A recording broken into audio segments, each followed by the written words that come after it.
Well, day 2 of the NFL draft, all eyes will be on number 2, a.k.a. Shedeur Sanders. And many didn't see this coming, but maybe the biggest shock for some when it comes to round 1.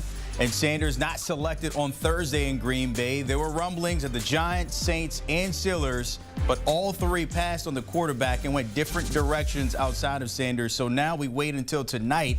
If he does get drafted, maybe 2nd or 3rd, we don't know. But take a look at it. Ryan Wilson giving us the best available for day 2 after round 1. And top dog there, Mike Green, the leading sack leader from this past season there out of Marshall at number 1. Then we see Sanders at number 4, maybe the best quarterback still available. So we'll see how that pans out for him and his destination outside of Boulder. But where will he be on Sundays?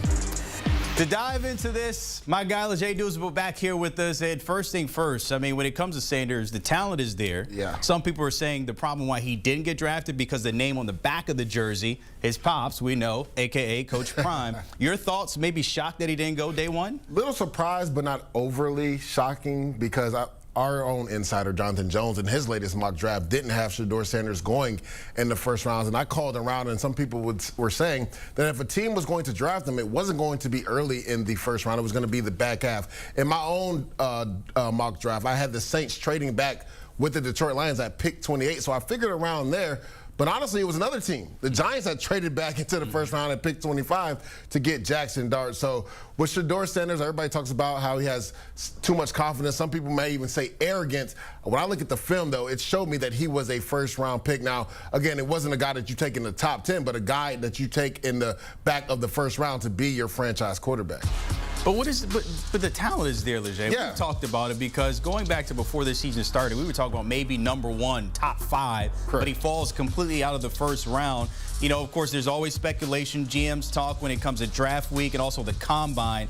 How do you just miss on a talent like this altogether if you need a quarterback? To me, I think teams sometimes get too enamored on traits, right? And when you look at Shedeur Sanders, there's no eye-popping traits when you talk about the athletic ability. It's good enough, but it's not out of this world. The arm talent, it's good enough for the NFL, but it's not out of this world. But to me, his best trait is that he processes better than any other quarterback in this draft.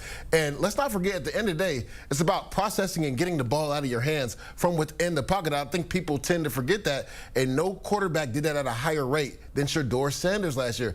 Matter of fact, Brennan, he led the nation in completion percentage with 74% completion percentage last year. So he knows how to be accurate with the football. He knows how to throw with accuracy. He knows how to lead receivers. So from that standpoint, when you're talking about what is a quarterback made of, their mental makeup and playing from within the pocket, he was the best quarterback in this draft class at doing that.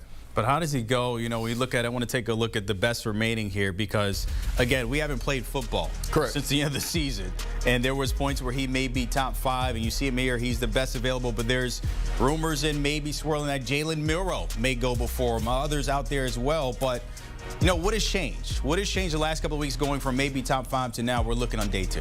I think what people have to realize is what the media puts out there isn't always what lines up with NFL teams. Right? Perfect example, Jalen Walker. A lot of people, even including myself, thought he could go 8 to the Carolina Panthers. But I talked to a few teams and a few scouts yesterday and said most people had him in that teen range, and that's where he went, number 15 to the Atlanta Falcons. So you have to be careful about all the reports that you see out there because the media could be higher on a guy than NFL teams actually are. And to your point, going through this draft process, there are rumors, and I don't like to, read into rumors, but his interviews at the Combine supposedly weren't great with certain teams he feel like he didn't want to go to. Again, these are rumors. All this plays a factor into how teams view prospects. We'll see what happens for him, of course, day 2. And want to look at 4 teams that do have an opportunity to maybe snag him. One of those, the Cleveland Browns. They have 2 of the top 4 picks today. What direction do they lean? Is it Shedeur at one of those? It's interesting. I think so. Like, they need a quarterback of the future. Right now, they have Kenny Pickett and Joe Flacco. Are you really going to roll those 2 quarterbacks out? After signing Myles Garrett obviously talked to the Browns brass, and they had a plan set in place that he was comfortable with. I mean, it also helped that they paid him $40 million a year, to come back as well. But if you're the Cleveland Browns, you have to get a quarterback for the future. Kevin Stefanski has not been able to put his handprint on a young quarterback. Let's not forget, Baker Mayfield was already there when he got there, right? And people were saying that the Deshaun Watson trade, that he may not have been 100% on board with that. So he has an opportunity. You see it right there. The Browns have 2 of the first 4 picks in the second round, and those are essentially like first first-round pick. So could they take Shedeur Sanders? Could they take a guy like Mike Green to really fortify that pass rush? Defensive coordinator Jim Schwartz, he likes guys that can get after the passer. You saw what they did at the number 5 pick. They took Mason Graham. Why not get Mike Green and Shedeur Sanders as well? Options on the table there when it comes to Brown. Those 2 of the top 4 out of the 10, including in that 10 New Orleans also. If you're Kellen Moore and that brass, what direction do they go? You would think quarterback as well, right? Yeah. They were a team that took the offensive line, which they needed to do. They took Calvin Banks at pick number 9. They had to refortify that offensive line. But again, there's issues with Derek Carr, supposedly with his shoulder.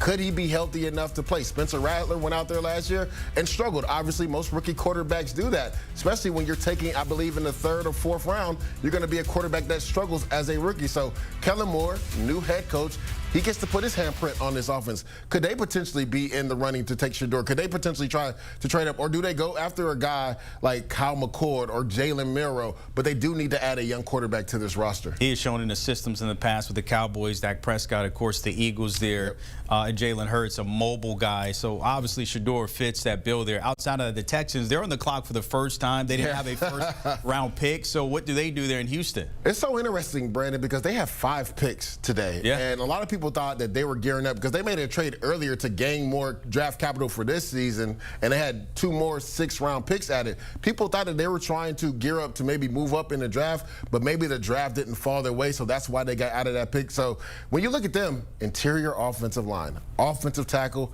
interior defensive line. Cool little nugget for you, Brandon. When you look at yesterday's draft, there were 18 offensive linemen and defensive linemen drafted, and if you count Jalen Walker as an edge guy, that is the 2nd highest in NFL history behind the 2011 class, which has a bevy of first-round picks. Teams like to build through the draft in the trenches.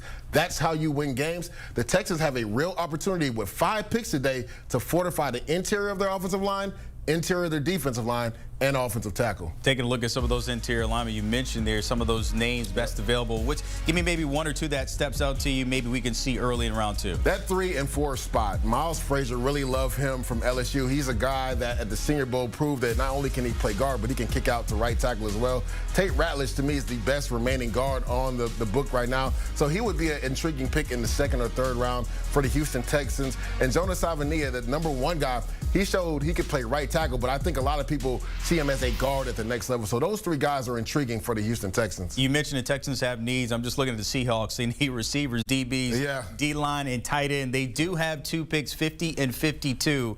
What needs do they address there? Yeah, so they have 4 picks as well today. So to me, you hit it right on the head. They need to either go, they went interior offensive line with Douzable, but when you look at it, a big body receiver would go a long way for them. Let's not forget, they brought in Cooper Kupp, but he has a similar skill set to Jackson Smith and Jigba, so it'll be real interesting to see how they're able to use both of their skill sets. Do they move Cooper Kupp around? Does Jackson Smith and Jigba just stay in the slot? How about a big body receiver like Jaden Higgins? Now, again, unfortunately for them, because they played so well and went 10-7, they don't pick early in the 2nd round. Right. So will Jaden Higgins potentially be there? Another guy like Jack Best. You see it, the list right there. Jaden Higgins is number 2 on that list, but I would actually have him above Luther Burden. I call Luther Burden the slot fade assassin. He's a guy on slot fades that knows how to track the ball, and he's just a really good football player. When you get it to him in space, he can make plays. I don't think he makes sense for Seattle because they have 2 players like that already. So Jalen Royals is a guy that can take the top off the defense. Trey Harris is an intriguing one because